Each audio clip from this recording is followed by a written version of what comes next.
Je m'appelle Jérôme Gallois, j'ai 62 ans et je fais de l'emploi accompagné.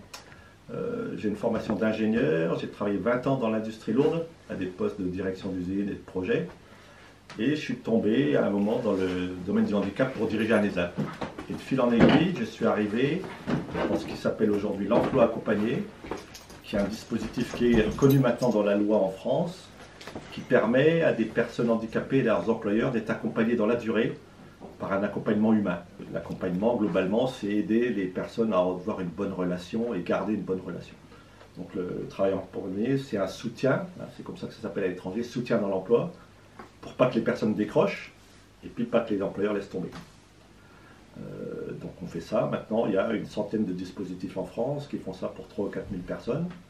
Un conseiller accompagne une vingtaine de personnes en allant dans l'entreprise quand il y a besoin, en accompagnant la personne à l'extérieur, sur tous les aspects de sa vie professionnelle et extra-professionnelle. Dans une entreprise où on avait quelqu'un depuis 2-3 ans, le responsable du secteur m'a dit « Vous savez, moi j'étais un chef à Poigne, et quand il y a eu ce programme d'emploi accompagné, pour failloter, j'ai dit à mon patron que j'allais le faire.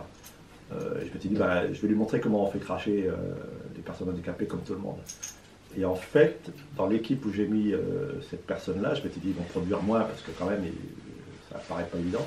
Et ils en ont fait autant. Et je me suis aperçu que moi qui me croyais un chef à poigne, j'arrivais pas à être, j'arrivais pas finalement à ce que les gens donnent le meilleur d'eux-mêmes. Et du coup, maintenant, je suis devenu un chef qui écoute ses équipes et le service est beaucoup plus performant. Ce qui m'intéresse là-dedans, c'est l'aspect des relations humaines dans l'entreprise.